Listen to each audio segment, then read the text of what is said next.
Welcome to my platform. Good morning, good afternoon, good evening, good night, depending on your location or anytime you are meeting this video on YouTube. And if you like what I do here, please, after watching, subscribe, put on your notification bell, set it to all notifications so that you'll be able to know when I upload a new video. In this platform, we react to all forms of video. What we do before putting the video, analyze it, and we sit down there to watch it together with you. Then later we'll come to the comment section to talk about it. Of course, everybody is entitled to his or her opinion, but let us always do it constructively in the comment section. Dr. Allen, welcome to this program. Good afternoon, Simon. How are you? I am doing very fine. And you? I'm doing great. Thank you for inviting me. I appreciate it. Yeah, you're welcome. I've just read to the audience the communication today, the 8th day of December 2021. You have officially submitted the third filings to the ICC. So can you give Biafrans update? What is going on? What are we expecting, and what has happened so far? Absolutely. This is a significant referral because this marks the 1-year anniversary since the International Criminal Court Office of the Prosecutor submitted their preliminary examination report documenting the atrocities that were committed principally up north, but by the Nigerian security forces. What we have done is this is our third referral, and we continue to accumulate significant evidence to support the initiation of a criminal investigation into not only what happened up north, but particularly what happened to the indigenous people of Biafra in the south. And that's why this is significant, our referral. It's a process, as we mentioned, but we continue to collect evidence and information that we submit, and we will continue to do this and request the Office of the Prosecutor to formally seek approval to open a criminal investigation into this matter, and looking principally at the ongoing genocide that we submit as being committed against the indigenous people of Biafra. In this referral, this is the third filings to the Office of the Prosecutor of the International Criminal Court.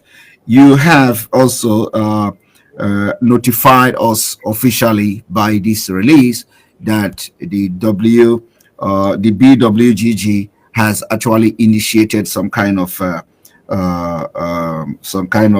you have made some kind of move with the government of the Canadian government. So could you share a little bit light on that? Yes, in addition to this, we do many things on behalf of the indigenous people of Biafra, as designated and requested by the leader. But in his absence, we have been working specifically with the authorized representative of the Americas, Madam Oyibo, also known as Miss Rita Easy. And she requested our assistance in assisting the law-abiding IPOB members that are located in Canada, who had been put on notice by the Canadian Border Security Agency of an admissibility hearing. Basically, they had identified some derogatory information that we felt that we needed to respond to, and provided a response to that information in support of keeping them in the country. Again, these are law-abiding residents within Canada, and there was some action that was being sought to potentially remove them. So we engaged, put together a very robust response to justify why they needed to remain in the country, and unfortunately what could happen to them if in fact they were deported. So these are one of many things that we do. We don't always publicize it, but this is something that we wanted to let you know, that the authorized representative is working on the behalf of all IPOB, but particularly in the Americas right now, to make sure that that justice and accountability is sought. Some people are, sometimes a lot of people will want to know, and there are some people that will doubt, what is going on and what you have done so far. So could you tell us more about this referral what actually is it in practice? Like when you said you filed a referral to the ICC, what does that mean to people who do not know the process and the procedures at the ICC? What does it mean for your firm, to file a referral to the ICC? How does it work? Well, that's a good question, Simon. Essentially, what a criminal referral is a complaint identifying evidence and information that support the initiation or probable cause. Most people have heard of the term probable cause, and we have provided information that we think justify and provide probable cause for the Office of the Prosecutor to open up a criminal investigation against the government of Nigeria and those others, the Fulani extremists that they are complicit with, for the commission of a wide-scale and systematic killing of the civilians. They've been targeting Christians, Jews, Shias, and specifically targeting ethnic groups like the indigenous people of Biafra. So we have collected confidentially, and I hope your audience can appreciate that. We don't want to identify who the sources of those individuals are or the methods in which we gather. Just rest assured they are collected in accordance with international standards and provided, and we just continue to build a case to support our efforts, as well as the Office of the Prosecutor to formally open up an investigation. So it's a process. Other peoples have done it one time, and that's it. We continue, as I mentioned the last time I was on your show, we continue to pursue this course of justice and accountability on behalf of the leader who asked us to do this. And in his absence, the authorized representative who is legally authorized to act on his behalf and who we are working very closely with and seeking direction and guidance from, and seeking justice and accountability for the members of the IPOB. Thank you very much for that clarification and very clear answer there. And then the next question I would like to ask is, this is the third time you are filing, you and this your firm filing this referral, the criminal complaint to the ICC. Does is this particular complaint filed by the BWGG, is it so information that is publicly accessible by people? Is it something that you can just contact the ICC to know, because it is highly confidential things, and especially the evidence is provided until I know how this how these things work, but it is good that if it is coming from you, that people may understand how the process work. Is it possible that people can just contact the ICC and ask question whether there is any complaint filed by BWGG or not? Well, certainly they could contact the ICC, and we have received acknowledgement back from them. However, the contents of our referral remains confidential because we provided very detailed information, and we certainly don't want to put anybody in harm's way, and we want to protect the sources and methods that we use. However, we have provided that information to the ICC. We continue to do that, and we will continue to do that. And even should they open up an investigation, which we believe eventually they will, it is our role to continue to support their efforts wherever we can as part of our mandate to seek justice and accountability for the members of IPOB. So that's also a very clear answer there. I also understand that you've put the office of the the UK, the British, the office, the United Kingdom. Is it Home Office? Where did I see it? Sorry, I need to be sure. It's the Foreign Office. Yeah, it's the Foreign Office. Yeah, the UK Foreign Office. You've also put them on notice about the filings and the criminal complaint at the ICC. So. Because Nnamdi Kanu is a British citizen. So have we been able to, is there any update from that end, or is this particular notice being filed, notifying them, is just a formality, or do you think you are expecting anything from them, from the Foreign Office? Well, unfortunately, since we are not a governmental agency, And even if we were, there's no requirement for them necessarily to provide back. However, in fairness to the British government, we do have some very good contacts over there who at least acknowledge the receipt of this information and that it is being forwarded to the appropriate officials.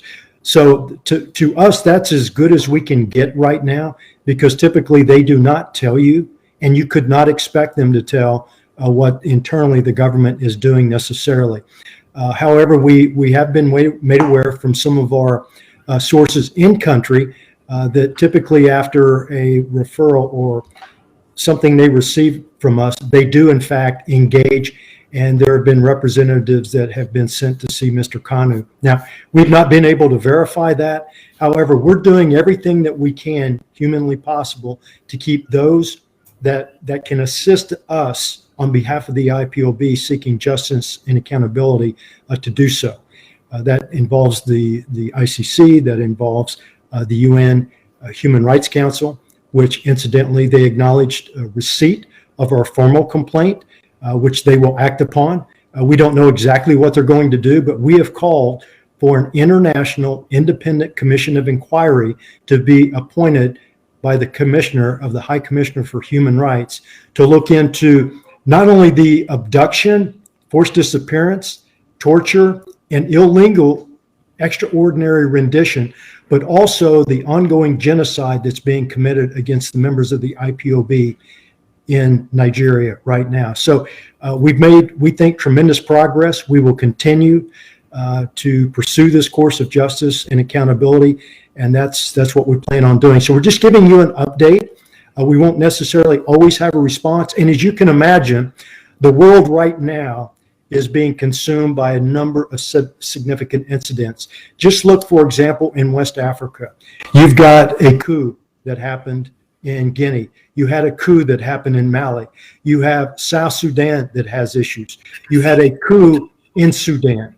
You have other countries nearby that are under there's ongoing crisis situations right now. So we're doing everything we can to keep this issue front and center in every quadrant that we can, seeking justice and accountability. So I just wanted to make your audience aware of that. Think of the Afghanistan situation that we had in August. The plight of those people still getting out of there is still ongoing. We have the Russian issues at the border of Ukraine. We have issues with China, human rights violations with the Uyghurs and other things. So the world's a very complicated place right now. So we just want to make sure that your listeners, both viewers and listeners, are aware of the challenges that we face keeping this issue front and center. However, I assure you that that is what BWGG will do, is doing, and will continue to do. So, second to the last question, a lot of people, like what you say, you're facing a lot of challenges and a lot of issues. It is just a global problem. So is it something that is wise to always come to update the people whenever you are engaged in this kind of job? Is it wise for you to come on public broadcast like this to make update of what you have done and what you are doing so far, especially those that are supposed to be public? Somebody is asking that question, and it is good that you address it. Yes. Well, we will leave that on a case-by-case situation. We just felt that there were a number of things that were accumulating or have accumulated this year in 2021, and we thought we owed it to your audience, at least what we've done up to date. It may not be wise to publicly state. I know there are some that would like to know, but in our business, it's not who would like to know, who has a need to know. And that's the difference between our work and necessarily a public relations firm. We are in the human rights business. There is a lot of work that is done behind the scenes, and rightfully so, and it may not be wise or prudent for us to make those things public. But at least in this case, we wanted to give people an idea of what we're doing on behalf of IPOB, and we'll continue to do that. Again, we may not be this public, but we felt we owed it to your viewers, because we know right now, with the leader being in custody and the uncertainty of what's going on. We do know that with the folks that we're dealing with, the emissary, and particularly the authorized representative in the U.S., we feel that they're on a good course, a solid course, and they certainly have the best interests of the people of IPOB in doing what the leader had directed be done, and that was to promote a human rights advocacy campaign on behalf of the members of the indigenous people of Biafra, and also seek justice and accountability. So at least you know who we are, you know what we're doing. And again, it's not going to be prudent for us to publicize that all the time, but at least people know that something's being done. And we think that that is probably the most important thing as we go into 2022, that they know something is being done and that we're going to continue to doing that. So whatever support they can provide to the IPOB would be probably in their best interest. And I'll just leave it at that. Thank you. Thank you very much. And then the last question. Sure. I see in this release, BWGG is moving forward with the support of the U.S. Congress on criminal actions against the government of Nigeria. And then of course here, Congressman Chris is also involved. And in this place, it was said Fulani militants are systematically targeting and slaughtering people, which is correct. And the Global Terrorism Index in some years back from 2015 and all that have ranked Fulani militant as the fourth deadliest terrorist group in the world. Today, we have seen this Fulani militant, not being mentioned by media. I don't even know if the Global Terrorism Index they are still using that Fulani militant. So they have changed it to bandit and other names, just to remove the Fulani militant, which is actually what they are. So what, the either comment or assurance of that the BWGG will continue with this part of working closely with the Congress, with the U.S. congressmen and the Department of State you also mentioned in this particular release. Rest assured, we have enlightened members of Congress on both sides of the aisle of the significance of the genocide and what's going on. 8 months ago, the term genocide that was being used in Nigeria was not even thought of. Now we have educated them and enlightened them and got their support in seeking justice and accountability.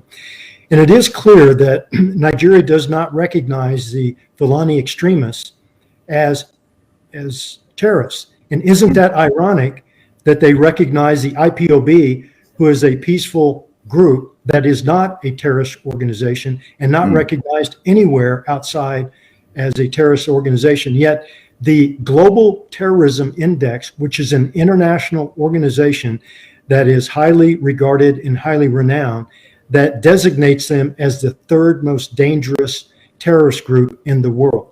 So isn't that ironic? So the U.S. Congress knows that. As we get into next year, we will be engaging them even more than what we are. And one of the goals of BWGG is also to seek hearings, congressional hearings on this matter. So these things take time. We have to be dogmatic and engaged, and that's what our organization does. And we will continue to do that as part of our advocacy campaign and also seeking justice and accountability. And not just criminally going to jail, but we're also going to be pursuing sanctions. So whatever means possible that we can legitimately seek action, that's what we're going to do. And there's many areas that we can do this. We won't talk all about them right now, but just rest assured that we know that there are many areas that we can pursue some sort of justice and accountability on the members of the indigenous people of Biafra, which we were charged to do. Thank you very much for this, your update to Biafrans today. We are looking forward to have you again.